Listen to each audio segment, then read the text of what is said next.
Well, I'm delighted to be here. I got to tell you, following two lawyers talking about law of the sea is hard. You're going to go back tonight and tell your friends that you went to this really terrific briefing. Heard all sorts of good things that were very interesting in there, and they're going to say to you, tell me one. Like what? You're going to, I'm going to give you one takeaway that you'll be able to dazzle your friends with. It's really easy. Really easy. How long is a nautical mile? You think that's funny. How long is a nautical mile? Does anybody, no cheating. Does anybody know? A nautical mile is thick, you know, you probably, that's not fair. A nautical mile is what, 6,000 feet, right? How long is a statute mile? 5,280. So when they're talking about miles, they're talking about something that's about 700 feet longer than you're used to when you drive up and down the street. So when your friends say, what did you learn? You say to them, I learned how long a nautical mile was. So what I'm going to do, I was asked to talk about the strategic implications of the what's happened in the South China Sea, not the tribunal itself. But you heard again about the Spratly Islands, and again, these are the 7 features that China used dredging to essentially turn small rocks into large islands. And nobody actually, they hinted around it, but just so you understand, when you saw the 9-dash line and then you saw another picture that showed the exclusive economic zone here and here and here, the reason that was such a big deal on terms of the 9-dash line being found not to give anybody fish and oil is because exclusive economic zone meant that all the fish and oil and gas that might have been on there belonged to the Philippines.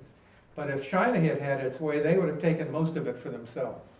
So it was essentially a equivalent of a land grab, except it was a resource grab for the resources that legitimately belonged to the Philippines or Vietnam or Malaysia. China said, wrong, those resources belong to me.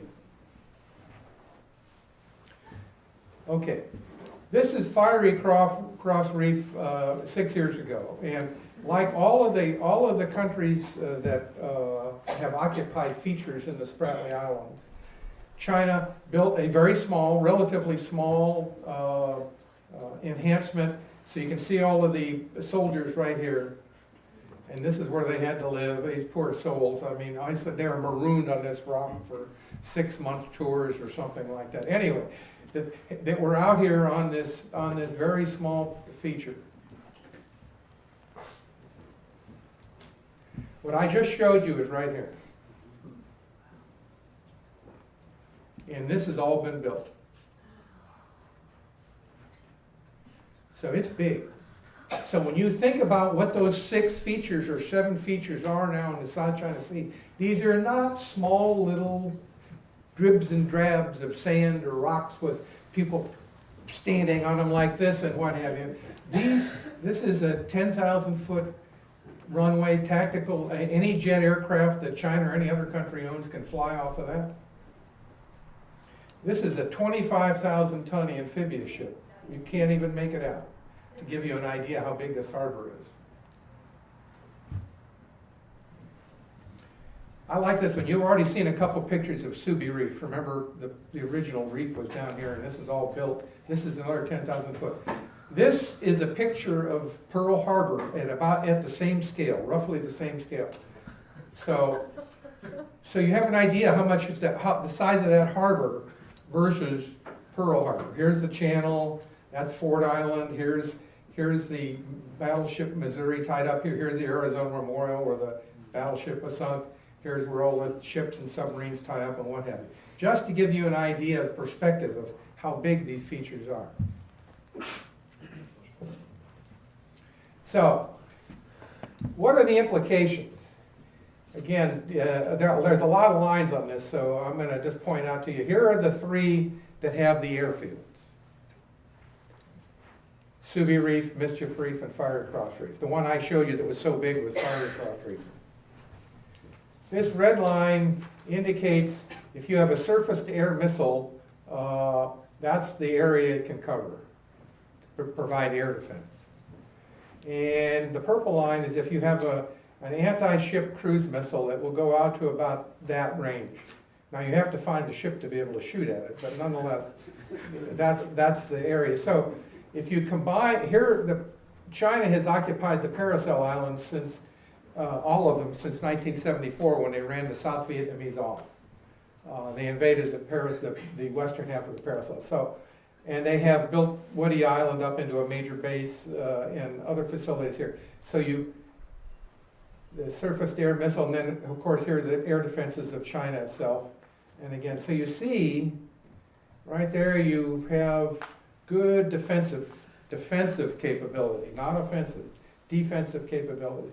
And so people have worried that if China starts digging or dredging like they have done here, they could turn Scarborough into a similar type of base. This has not happened. That's just fictitious. That's a what if. So this is I think my last view graph. But so what is China really up to? Well, first of all, just to review the bidding, China says, and Beijing believes, all of the rocks and features in the South China Sea belong to China, full stop. So China's problem is, how do I get the Vietnamese and the Malaysians and the Philippines off of our territory without starting a war? They used force in 1974 and again in 1988, but then in 2012 got Scarborough without the physical use of force and coercion. And they sit on 7 features. Well, the Vietnamese sit on 25 features in the Spratly Islands. And the Malaysians sit on 7. So how do they get them off? Well, nobody knows for sure. They don't know for sure. But the point is, China has since 1945 been slowly but surely moving, taking over one feature after another. So if you take the long view, eventually at some point, China is going to control all of the land features in the South China Sea. It will make a deal with the Vietnamese, or maybe not, but the point of it, that's the uncertainty. How does China eventually gain sovereign control over the land in the South China Sea? And of course, once you have the land, then you have also the maritime entitlements. An EEZ of 200, what kind of miles? That's right, 200 nautical miles. But they said down in the Spratlys there aren't any. So again, small territorial seas. And they said they had historic rights and the tribunal said no. I explained that a little bit. So it also wants, that's SCS, the South China Sea, and SLOC, Sea Line of Communication, or Sea Lane. So China, it's about 1,500 miles from there to there, nautical miles. From there to there. All of the trade and oil and what have you that comes across the Indian Ocean, most of it goes through the Straits of Malacca, up this way, sails across, and then goes into China, or else goes this way into Japan and North Korea, or South Korea, Russia, etc. So the main sea line of communication travels this way. Well, China worries that if in a conflict with maybe the United States, that the United States might try to control it, to cut its sea lanes, cut its cut off the oil, cut its trade, what have you. And why do they worry about that? Because a number of Americans have written about it. The best way to defeat China is cut their sea lanes. So, I mean, the Chinese didn't need any encouragement, but they've received it on that. So the point is, if they control all these Spratly Islands, they don't have to worry about somebody else messing with their sea lanes. So that's one reason why they want to control the South China Sea. And it wants to create strategic depth. Again, we heard that how did the Century of Humiliation start? Europeans came via the South China Sea to attack China. So they have historical reason to worry about somebody sailing up the South China Sea to attack them. And on top of that, right there at the southern end of Hainan is where is a major naval base where their new nuclear-powered submarines with ballistic missiles are based. SSBN. They're based there because the water is very deep and they can easily get into more open water, whereas if they have to come out of the East China Sea and through the island, through the Ryukyus, it's easier to perhaps detect them. So, if you have something that's very important to you, your nuclear deterrent home ported there, you don't want anybody to be able to romp and stomp up the South China Sea in case of a war. You want to give yourself strategic depth. And so having bases in the Spratlys as well as in the Paracels makes a lot of sense if you're a Chinese strategic planner. You're trying to give yourself strategic depth to be able to defend yourself from attack. And finally, I believe that they want to be able to maintain sea and air control in case of conflict over the South China Sea. So, back in 2004, the PLA in a white paper said that our objective is to be able to gain command of the sea. So, what you have now is, oops, better go back the other way. The strategic situation, so from China's point of view, you have sovereignty issues and you have strategic issues. And obviously you have public opinion issues and all sorts of other things associated why the South China Sea is important. One thing that was not covered on the Orbital Award, at least directly, is a lot of people have been writing, and you get most of the stuff you read in the New York Times by some of the columnists about the South China Sea is factually incorrect. The Orbital Award with regard to island building did not, I repeat, not say it was China, it was an illegal act. It said the tribunal made no ruling on whether China's reclamation activities were in principle illegal.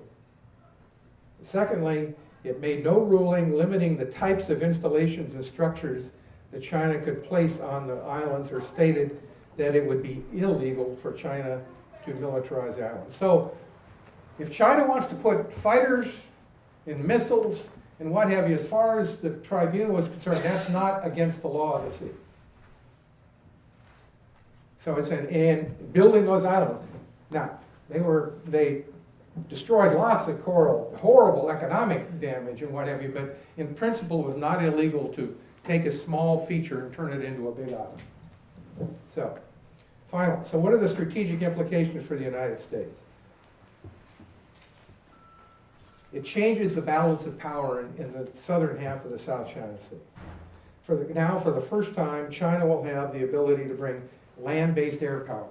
Each one of those three islands that I showed with the airfields can put about a regiment of fighters on it, right, about 24 airplanes. Look like there's hangars built for about 24 airplanes. So between those three airfields that I showed you, they can put 72 fighters in the southern part of the South China Sea to be used to maintain air control, gain air control. And that gives it the ability to it can credibly argue that it can command the air and sea approaches to China. But, like all remote island bases, these outposts are also vulnerable to attack in case of a major war. Because unlike aircraft carriers, they don't move.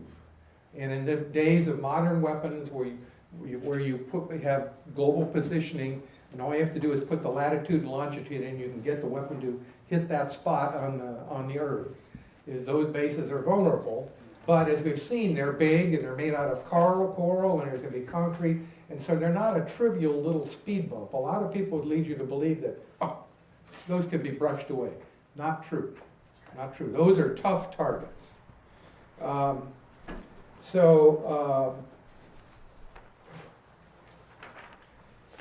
within the overall competition that exists between the United States and China with regard to military power, quite frankly, the South China Sea is not all that important.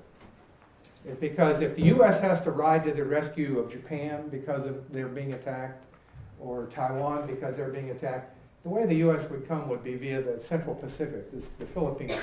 They would not be fighting their way through the South China Sea. At least that would be my guess. And so now, what about the future with the Trump administration? Just a thought.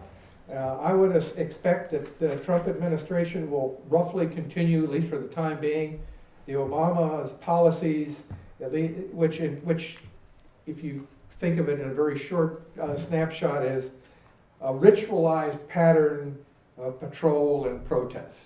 And so the big question down the road is the Trump administration going to place the same emphasis on freedom of navigation that the Obama administration has placed? Now, freedom of navigation has been a traditional American interest dating all the way back to at least to the War of 1812. So it's unlikely that the Trump administration would walk away from it. But by the same token, it's uncertain if it would place as much emphasis on maintenance of freedom of navigation. And obviously the South China Sea has become a test case for that, as opposed to other issues that it may or may not have with China. So with that, I think I'll stop and turn it over to Taylor Frable to tell you where I've made horrible mistakes.